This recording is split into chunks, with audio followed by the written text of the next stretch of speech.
Welcome to Flipping Dreams podcast with your host, Heather Renee May. Each week, we bring you interviews and resources that will inspire you and encourage you. It's never too late to transform your past and empower your future. You are listening to Flipping Dreams. On this episode of Flipping Dreams, you get to meet Darryl W. Thomas Jr., hear all about his story, his family, and his book, Today I Win, When Tests Go Beyond the Classroom. Stay tuned. This is a super inspiring and amazing chat. You are listening to Flipping Dreams. So, first of all, I'm really excited to meet you. Okay, thank you. Yeah. I was checking out, all your website and just a little bit about your background. And so, I'm really excited because this season of Flipping Dreams is about the dream of, writing and publishing a book. Mhm. But the theme of Flipping Dreams is about flipping your life, right? And transitioning and Yes. helping people to break the past and step into the future confidently.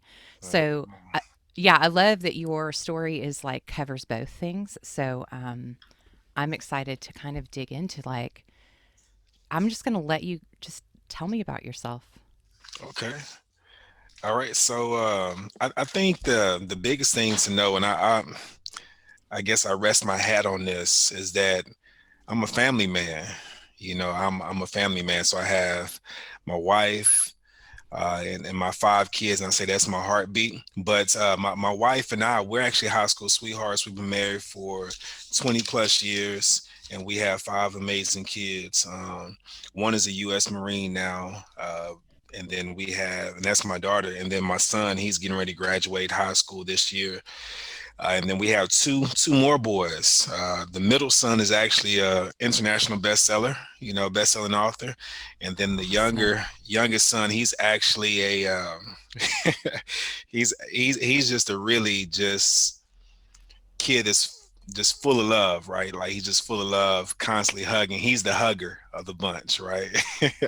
And then my daughter, she's the baby girl. We have two girls, but my daughter, the baby girl, she's that type of person that she likes to run things. She likes to run the show. So but no, the SS. I'm a family man. I'm also a U.S. Marine. Spent time serving our country in Kuwait and Iraq. I'm an author. My wife, she's also an international best-selling author. Um, Awesome. and um, and yeah, so now what I do now, I empower fathers to dismantle the school to prison pipeline. That's what we do. And so essentially, we're going after those at risk, those underrepresented students, really helping them to get the tools they need, the empowerment they need, the guidance that they need in order to really turn those disadvantages into advantages, right? Yeah. Into winning life. So, when you say school to prison pipeline, you mean maybe graduating, dropping out of school, and going doing things that will cause them to go into prison, right? That's part of it. The school to prison pipeline isn't just that. There are aspects of that tie back to or routes back to the educators, those people that are in the school systems, maybe criminalizing the students. Instead of giving them healthier. Um, I guess forms of discipline, showing healthier forms of discipline, they're quick to to punish. It's these punitive consequences, and Right. so that begins to condition them. To the point where what I keep getting ragged on. I keep getting written up, and it wasn't me. And so you get to that point where you're used to being written up, you're used to being in trouble, you're used to being expelled from school, so on and so forth, and that is really just pushing them right on into that pipeline, from school to prison. Totally. Totally. It's like not only are you I mean, school is hard enough, but Right. then to continually be discouraged and also just ostracized, right? Like you're Yes. um Yeah, that makes so much sense. It sounded like from what I was reading that like you're coming from this from a very personal perspective. It's not just that you're seeing this happening to youth and you're seeing these patterns and you're trying to change them, but you also had this happen to you. Is that right? Absolutely, absolutely. Yeah, and someone who has intimate experience with adversity. Those are, I mean, that's why your book is probably so powerful, and that your voice is so authentic because you've been there. Like Mhm. you're speaking the truth to people, and they can trust you. Yes, Um, absolutely. And that's why I had led off by saying that I'm a family man, because growing up, that was part of the adversity, is that I didn't have uh, a good example, from my parents of what family looks like. My mom and dad, I was 4 years old around the time that they had split, and decided they just wanted to live divorced lives. And the crazy thing was that they never officially divorced, but they live, that way, and never got back together. And so being torn between those two, you throw poverty into the mix, and then you throw in, there was a point in time in my life where a family member had molested me. There was another time in my life where I saw that my mom was kind of showing up on some days, but other days she wasn't showing up.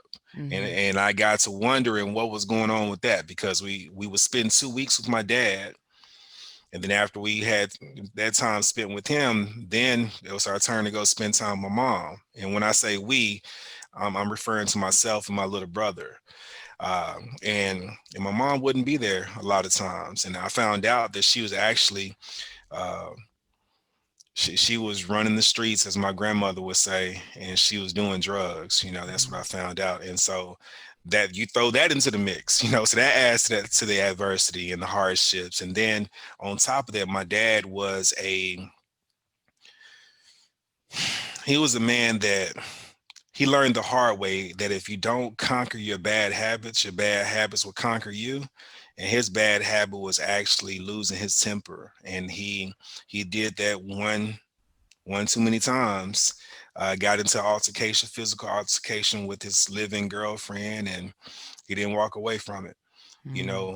And he actually passed away in my arms. That particular night. Wow. But yeah, when you talk about adversity like that, that's me right there, Heather. And I put it in this book right here. Today I win, when tests go beyond the classroom.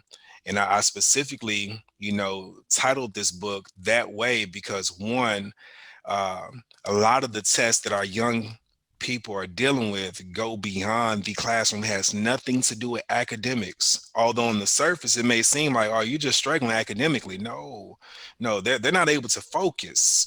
Hmm. Like their attention is back at home. Okay, where's my next meal going to come from? Is that Yeah. person I know going to touch me in that inappropriate way again?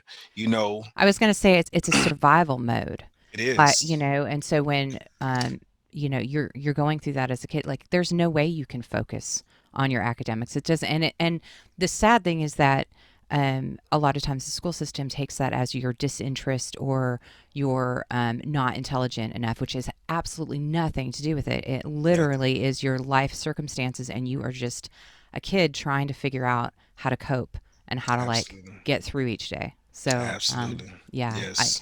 I applaud you. First of all, you've obviously turned your life around in amazing ways, but I love that you're like reaching back to help others. Mhm. And so I want you to let's dive into the content of your book and like how it came about, like where the idea came from, and if you just kind of want to talk through that process. Sure. So the content of the book, again, much what I had just shared. I talk about the true story, of my experience growing up, those, like I say, those adversities. I talk about some of the thought process that I was experiencing, going through those adversities. And then I break down the 7 principles that helped me to overcome those hardships and whatnot. And so that all that is in this book right here. And the way that it came about, Heather, I was actually teaching in the classroom. This is 2018, so a few years ago. Actually a little bit further back than that, but nonetheless, it was a few years ago. I'm in the classroom and I'm teaching character education. And I'm teaching this to those students that are at alternative schools. So they have gotten into some trouble, made some bad decisions. Now they have to come see me for, 2 to 6 months. And the whole purpose for us is to get them in a position mentally, especially, and academically to some, to a certain extent. But we wanted them to be in a position to where once they left us, they never came back. So bottom line, as I began to share my story, I realized that these students who are not attentive, who are not uh, academically, you know, for lack of better words, sound. They were at the edge of their seat when I was sharing my story. And they would ask more questions. Like, "Oh, okay, so Mr. T, so tell me more about, like, so did that really happen?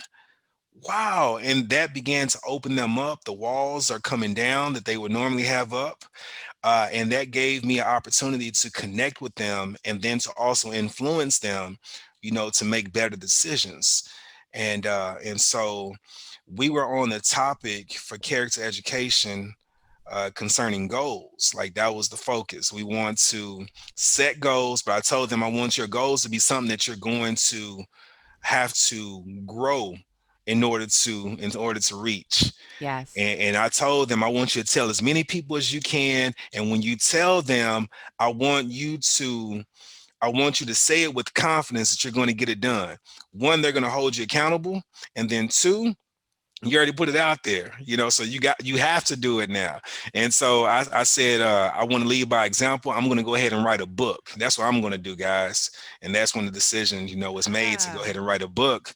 Was I was trying to lead by example for my students. I knew that was going to be something I have to do to make me stretch or make me grow into more than who I currently was at that time. And so anyhow, I went on and followed through with it. And now I have students who are like, "Man, you did it, Mr. Thomas." I'm like, yeah. that's what a great example. And so, like, how long did it take you? Like, you obviously had the idea in mind of what you were going to write about Hmm. and these principles that you were going to share. Hmm. Uh, how long did it take you to write? And, like, were there any points when you were writing it where? So one of the things I found about, like, writing myself is that Hmm. no matter whether it's fiction or nonfiction, I feel like there's a lot of healing that happens Hmm. when you are writing your truth, and when you really tap into when you're really being authentic and Yeah. vulnerable. Yes. Then things come out. Like, I would write things, and I'd be like, "Oh my gosh, what just Mm. happened? How did that just come Yes. out?" But it would hit me so hard. So I'd love to hear maybe some healing moments that maybe happened through your process. Yeah. So it took me roughly about 6 months to go from starting to publication. And That's great. during that time, I realized that, to your point, as I'm writing, much like when I'm talking, I'm being transparent. And so I'm not on the surface, like, okay, I'm only saying things that are politically correct or things that people may want. I'm like giving them the real raw, The truth. real deal. And so at the end of the day, there was healing. There was moments where I had to take a step back and, like, ooh, man, that's still an open wound right there. Like, Yeah. I'm not completely past that. And I remember around that time of having to reach back out to that family member and tell them, I forgive you, for what you did to me when I was a kid. I forgive you. Mm. And that family member pretended like they didn't know what happened. And that, I felt a different kind of way about that. But truth in the matter, like, I felt liberated as I began to write these words I felt liberated, one, because I'm starting to move beyond it and now I can heal. But then two, I just kept thinking about, man, if my students were gravitating to my words as I was speaking, I wonder how many other young people are going to gravitate to this and be helped, in an impactful way. And so those things kept me going as I was writing out my story. And yeah, like I say, it took about 6 months for it to actually That's so happen. amazing. And I think that like also forgiveness is really, it gives you the control back of your life, and It people don't realize does. that. Like the person may not acknowledge it, they may not admit, they may not be in that place in their life, but it Right. doesn't matter. It's more like within you, and the minute you let that hurt and that bitterness and all of those things go, your heart opens up and you actually are freeing yourself and taking control of your own life and able to like open yourself up to better things and like I let agree. go. Yeah, I it's agree so 100%. powerful. It So powerful. is. And I don't think people give enough consideration to what you just said, that when it boils down to it, yes, forgiveness is that's a game changer, and it is liberating, and so I agree 100%, Heather. I mean, I think that I'm a Christian, and I definitely Yeah. like Jesus. I follow Jesus's teachings as much as I can, but Yes. some of the hardest things to do are those Mhm. things, right? It Like, or like is. forgive, love your neighbor, love your enemy, love your Yes. enemy. Why should I love my enemy? Yes. Right. So Right. but Yep. the brilliance of that is that when you do embrace that and you do go fully into that, you come out the other side, and honestly, like there's such a difference. Like, so some people have this mentality that if someone did something wrong to me, then I'm just going to like, banish them and hate them forever and wish the worst on them and karma will hit them or whatever. Yeah. But I think the flip side of that is when you actually forgive and in love embrace and let go, you're allowing them to change and also like heal.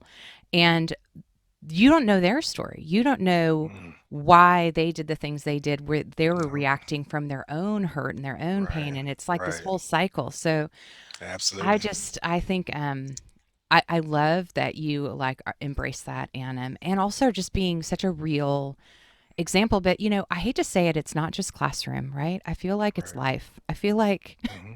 I feel like we have a lot of adults that could read this book and probably be healed by it, because I mean, there are a lot of adults that maybe they went through this in the classroom and maybe they went through this in other areas of their life and they never got healed, and they're still like trying to figure things out and they're still struggling. Hmm. So, Yep. yeah, I mean, Absolutely. I definitely I want to get a copy and read it. Oh, But please yeah. do. Yeah. Yes. Yes. No. Um yeah, so okay, so back to the process. So Mhm. so it took like 6 months. Mhm. You decide to just self-publish? I did. I Okay. did. I actually ended up. I went through Lulu is where I had went through initially, and of course Lulu is tied to other, outlets, distribution outlets. But we eventually ended up on Amazon through Lulu, though. Okay. But yeah, so the process for me was really I knew that I had wanted to share the story, but I knew it had to be more than just sharing a story. Like I had to give them something that was going to be practical, something that would really benefit them, because although the story may be captivating, in a lot of ways, captivating isn't enough. I needed to know that they were going to be better, Yeah. and that they had the tools that they needed in order to truly win beyond the classroom. And so for me, I kept that in mind as I was writing. Started out with the outline and then kind of just started going in. I'm a quotes kind of person, so I really really love quotes. And so all throughout the book, especially at the beginning of each chapter, I put quotes that tie in to what the message is for that particular chapter. And then at the end of the book, at the end of each chapter, I have a reflections section where they can really, just kind of just reflect over what they just read, and answer those questions, but as it pertains to their unique situation, so both of those in their quotes as well as the reflection section. Um Did you so when I'm kind of going to focus on process just for a little bit, and then I'm going to kind of dig back into content. But when you published, did you do a print by demand, or did you order like a huge stockpile of books? And what was your like plan for selling? Not just through Amazon, but were you also doing like workshops, or kind of what was your model of how Yeah. you were going to get this out there to people? Yeah, so initially I did order a bulk order of books, and then from there it was just just printing as the demand came in. But for me, the thought process, I was starting to get into speaking more around that time, Mhm. and so my thought process was I'm just going to have these books for when I go and speak. And when I go and speak, I'm sharing my story, but then I want to be able to leave something behind where they can continue to, like I say, benefits, from that experience that we had together. And so it was to go into the schools. That was the plan, to go into the schools and to distribute books to as many young kings and young queens as I could. um, and the another part of the strategy was to do a book launch, and that's what I ended up doing. When we first rolled out the book, we did a book launch, invited as many friends, associates, co-workers, whoever it may be, like invited as many as we could out. And it was a good turnout. I mean, I think the best part for me is that on that particular day it was cold and it was raining, and being in where we are in Texas, that combination, people don't really do too well with the rain and driving like that. so Yeah, sure. so we ended up still having a great turnout, of people, and I also had my family there with me, so they were there, to take in the Awesome. process. So yeah, it was really, really good. And this has to be such a great role model, also for your kids, right? Hmm. Because they're like, my dad did this, which means Hmm. I can do this. Hmm. And I'm sure that they obviously are going to get a lot of them out of the message as well. But Right. just the act of writing and publishing, and I'm sure this will not be your only book. I No, wouldn't think no, so. it's not. Yeah. We actually have some in the works. But when you talk about that being eye-opening and inspiring for my children, it really has been. And as I mentioned earlier, my middle son, uh, he my wife, as well as myself, we were co-authors of this book right here, Magnetic Entrepreneurs. And right there at the very bottom, you can see, where is it at? Daryl, Alexi is my wife, and then our son, Derek, right? Derek Oh, Thomas. oh my So, gosh. and this right here ended up being an international bestseller book that he had the opportunity to be a part of, and it was really, really exciting. So yes, they were inspired by by what I did initially, and the next thing that we're looking at doing is doing a family uh, children's book series as a family. And the title, oh no, we're not sure about the Yeah. title, but it's going to have something to do with winning. I am a winner is my thing that I say when I get up there and speak. I am a winner, and today I win. So it's going to have something to do with that. But this year we're going to write out, that book together as a family, those books, and definitely looking forward to that. That is awesome. And, maybe I'll do a follow up episode next year and check on you and like see Awesome. what's happened. But yeah, that's amazing. And, the thing I love about books, when I was thinking about, I mean, first of all, I love hearing people's stories of transformation. I am a proponent of it's never too late. It doesn't matter what has happened to you or what decisions you've made or choices you've made along the way. You can always transform and you can always step confidently forward in your future. Absolutely. It's like it is possible to change. Like I am Yes. such a growth mindset person. Yes. And so part of why I did the podcast was to bring more of those voices and just share those stories. And so I love the stories, but then I also, as I was going through my process of writing my dream book, Hmm. um, I was like, you know, there is such a legacy in words. There's such a legacy in writing. When you're putting this out Yes. there, like these books are going to be accessible for years and years and years and years to come. And like, and that's why, like, I really wanted to make sure that I was encouraging people not only just to write and publish, but also to like figure out ways to get it out there so that people will actually have access to it, where it's not Yes. just stuck in Amazon online, but like you're actually getting your work, your baby out there into the world and sharing Absolutely. it. Because Absolutely. yeah, I really I believe if you go through the trouble of going through this process, you really care about it, you know. Hmm. And Hmm. so I think I want to support that, and yeah, so it's just exciting for me. And I think I'm just trying to think, like thinking through well, like now I'm sure, like, when did you publish the first? The first one was in 2017. It was no 2000, yeah, 2017. It was September the 11th, 2017. Okay, Mhm. an auspicious day. But Well, that's actually my baby girl's birthday. I know is it? Yeah, it's my September 11th, sister's right? Yeah. birthday too. Hmm. Yeah, yeah. Yeah. It's but okay, so like marketing back then is a lot Mhm. different than it is now. It is. It was, yes. Yeah, so Yeah. I'm sure you're not able to do as many speaking engagements in person.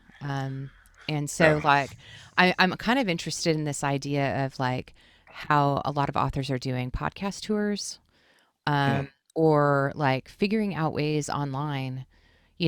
It's like, how do you reach your audience? How are you, especially right now with kids not in the classrooms Right. mostly? Yeah. Um, and also, that's probably when they really need it more too, right? Because they're at I home or agree. they're struggling or Yes. they're like not, I mean, at least in school, they knew they had like a chair and a table and like their Hmm. a place. Right. But a lot of home situations are not great, They're not. just to And put it lightly. that's the truth. Yeah, you're right. So, You are putting it you know, lightly.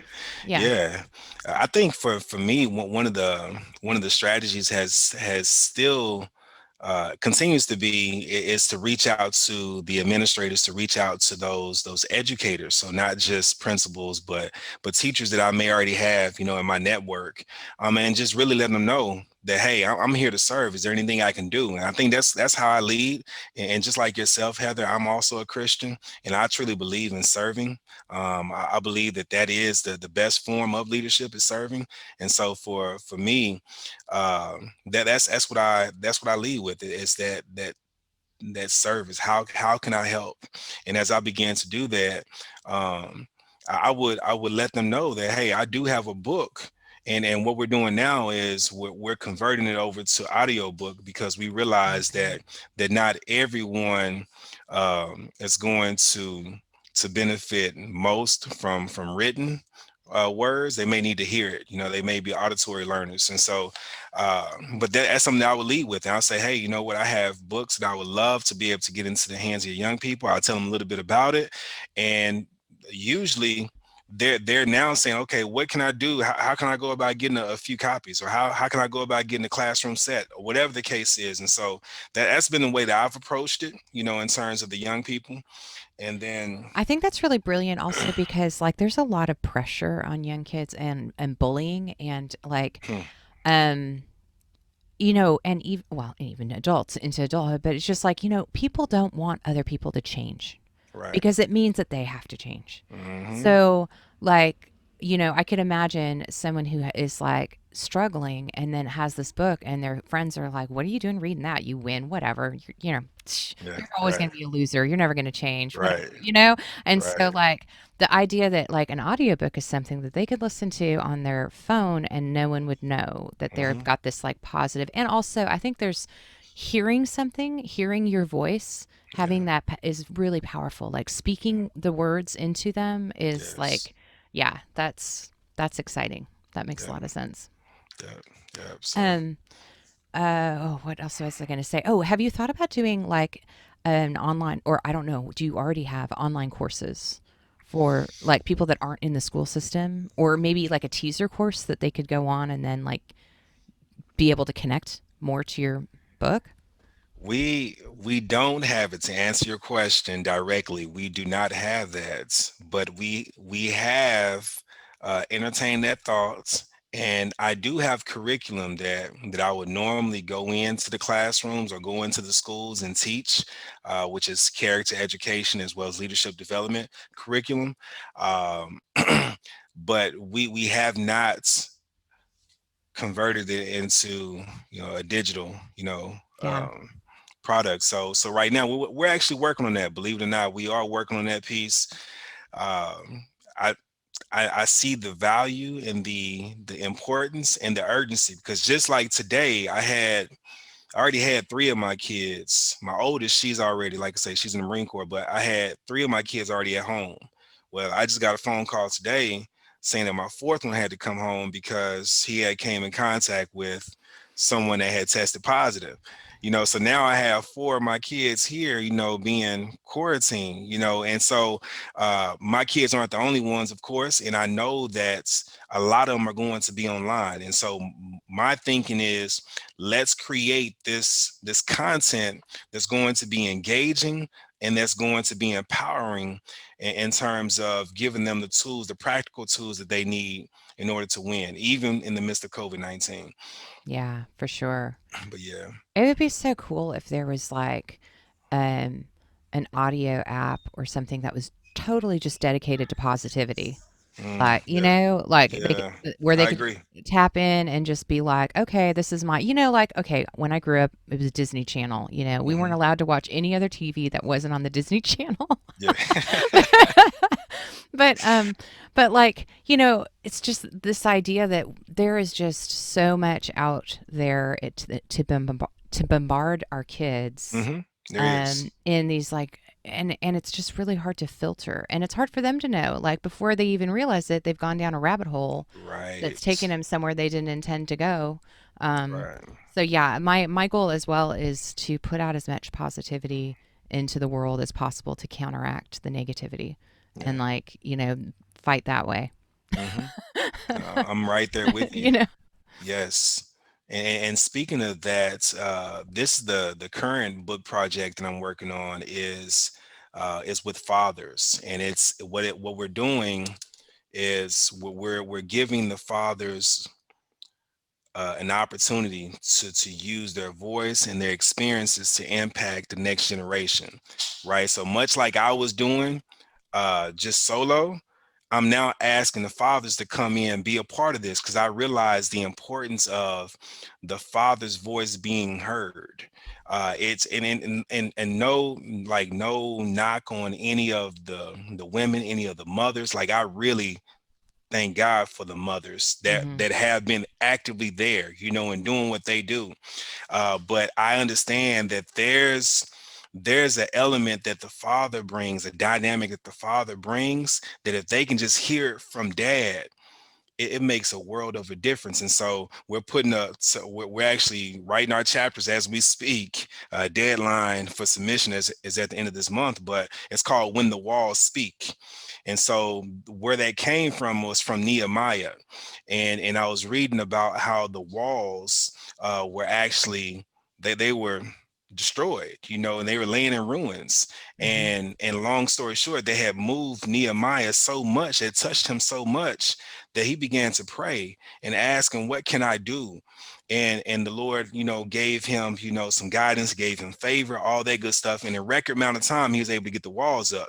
Well, as I'm reading that, the Lord began to break down to me that for now, what those walls represent are the fathers. Like, in this current moment where we are, this current season, those walls represent the fathers. And what we need to do is be able to build the fathers up, and then to mobilize the fathers, giving them a voice, helping them to feel empowered. And so that's been my angle now, is essentially raising up an army of men to be able to go to wherever the young people are. And so we're starting with this book project, When the Walls Speak. And That's I'm super, super awesome. excited about what's to come. Oh, that gives me chills. That's really exciting. I love that. I love that so much. I can't wait to Thank you. see what comes out of that and to read that book. That's Awesome. amazing. Thank you. And also, so, like, circling back to Today I Win. Hmm. Um how did you become how what was your road to becoming a bestseller? Because I'm sure people are really interested in, like, okay, maybe they're getting ready to self-publish their book and they're like, how did you get there? Hmm. Do you have any tips or resources or ideas for listeners that? I would say the biggest thing would be to let as many people you know as possible, as humanly possible, let as many people as you know that it's happening, what you're trying to do. Listen, my book is, and you can go through that, quick, synopsis or summary, whatever, Mhm. share what the book is about, the intent, but then also share how this is your goal. Your goal is to get to number one Amazon bestseller status and to set up an event. And I set mine up through Eventbrite, and then the platform we use was Zoom, and you just invite them out to this event. And then when they get out, all you're simply doing is, again, you're speaking from the heart, sharing why you wrote the book, what the book entails, and you don't have to go every detail, right, of the book, of course, but you're sharing like the heart of your book, the reason why you wrote it. And then at that point, you invite them to go ahead and start to purchase your ebook. And that's what I did. I invited them to purchase my ebook, and at that time, we were able to lower the ebook price down to where it was just a no-brainer, Yeah, so sure. that's the biggest thing right there, is inviting a lot of people out, making an event, and then you sell your ebook. That is so awesome. It's so Hmm. exciting. Okay, so I want you to tell listeners about how they can reach you, how they can find your book, and also I'm going to include all this in the show notes. And Okay. it also gave me the idea that maybe for this season I might also include links and like images on my website to everyone's book that links back to your sites, just because I'm going to be covering a lot of books this season. So anyway, Awesome. that was just a little idea that popped in my No, head. But I love it. yeah. So yeah, how can people find you and your books? Yeah, so the easiest way to find me would be at one Darryl W Thomas. Again, at one Darryl, DARRYL Thomas, THOMAS. And that's across all the major social media platforms: Instagram, Facebook, Twitter, LinkedIn, even Clubhouse, I think, is a new one, right? So we're on there. God, I haven't even. Yeah. Yeah. So at one Daryl W Thomas. And if you want to order the book, just go to my website. It's darylwthomas.com /today, right? /today is all you need to put in, and you can get your autographed copy of my book. And I would say this for those that may be interested.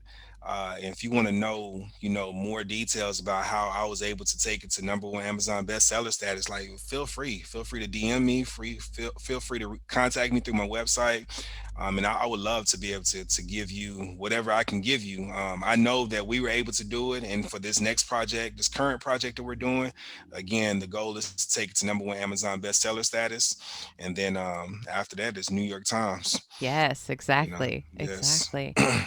Okay, so in the beginning, or when you were Hmm. talking about your book, you were talking about how you love quotes. Hmm. And last season, I actually would have everyone tell me their favorite quote, or at least the quote that resonated with them that week.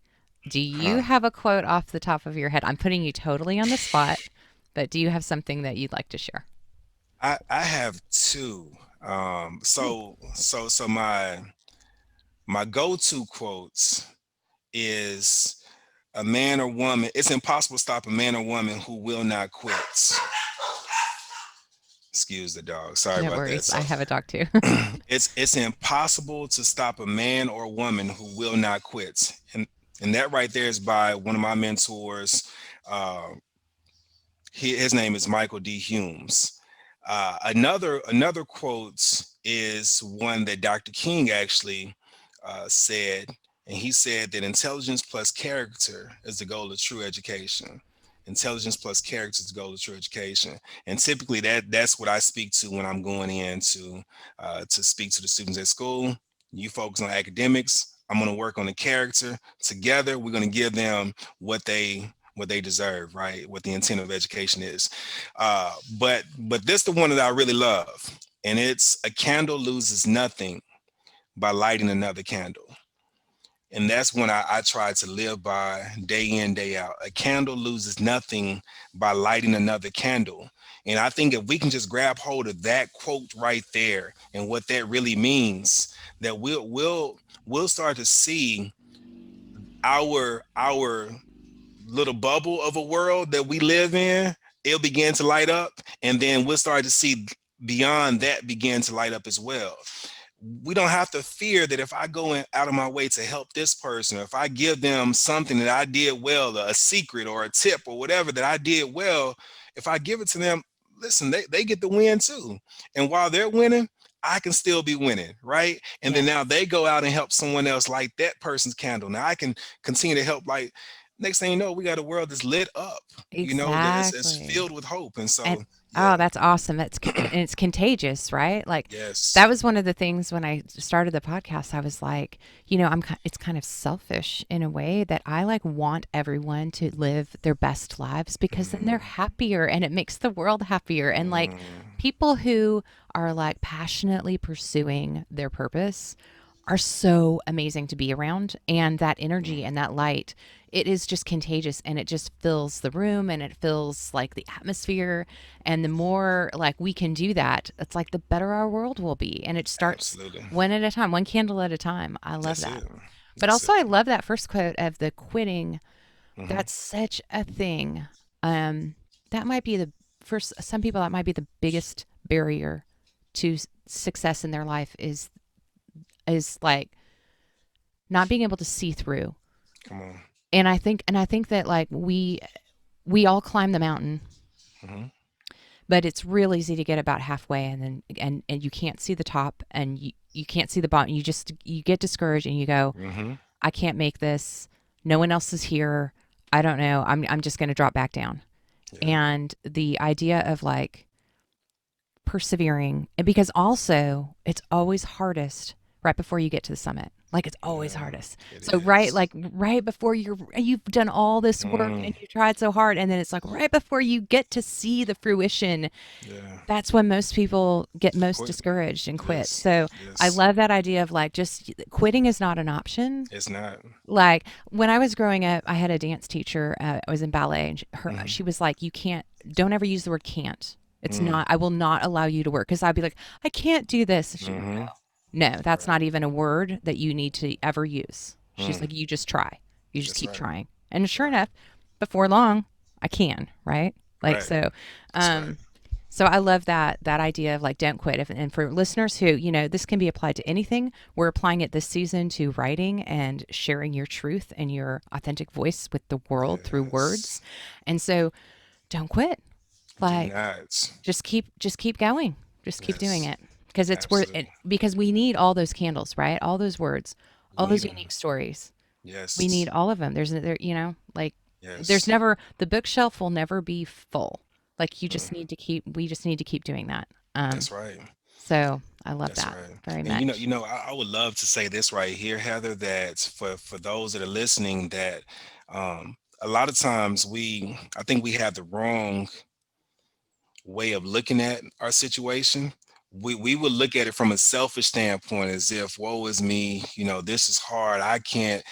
When a part of my story, when my dad had passed away in my arms, once I realized my dad was gone, I happened to look over my left shoulder and I saw my little brother standing right there. And I tell people that once I saw that, that was a game changer for me, because I was initially thinking like some wrong thoughts. Like I was about to retaliate on his killer, right? I was about to retaliate. But when I saw my brother right there, I said, nope, I can't do that. And so I began to consider him. And had I not considered him, I wouldn't be here today. I truly believe that. And so for me, I say this, that your story is not just for you. Your Mhm. story is for someone else. And it's super important for you not to quit, for you not to give up, because you're not just giving up on you, but you're giving up on all those other people that you were meant to actually impact, right? To Yes. encourage, to help restore strength or hope in the lives of. And so just know that your story that you're writing out right now as you're going through life, you're writing a story, right? As you're writing out that story, it's not just for you, it's for those that you were meant to impact. So Oh, please keep going, don't quit.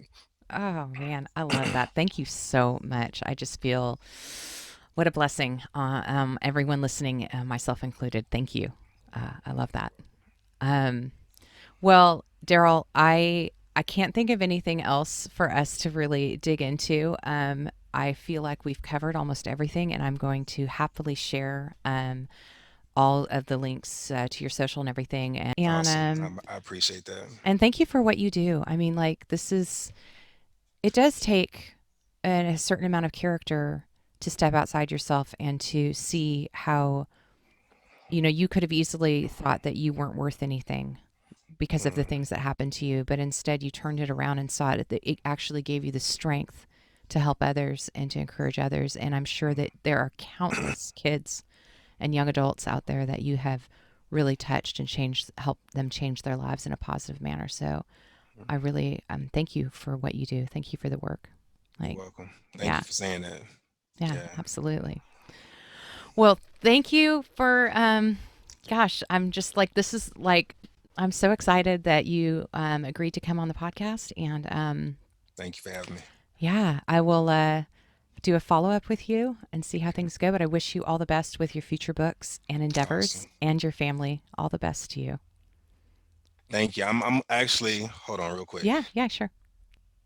All right. So I just wanted to show you this one right here. Come on down. Yes. So this Hi. is, so hey, this right here is the son I was telling you about that had wrote the book, right? That is awesome. It's amazing. Thank you.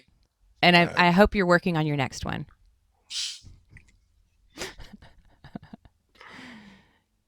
That is Awesome. so cool. All right. Um, Well, yeah, again, keep it up. Heather, yeah, you hear that? Will do. Yeah, yeah, it's amazing. We need All your right. voice. That's right. All right. Thank you again, Heather. Thank you. Have a great, great day. All right. You too. Talk to Bye. you. Bye.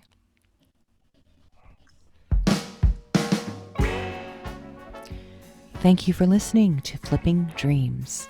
Please be sure to follow us on all of our social media at Flipping Dreams or at Heather Renee May.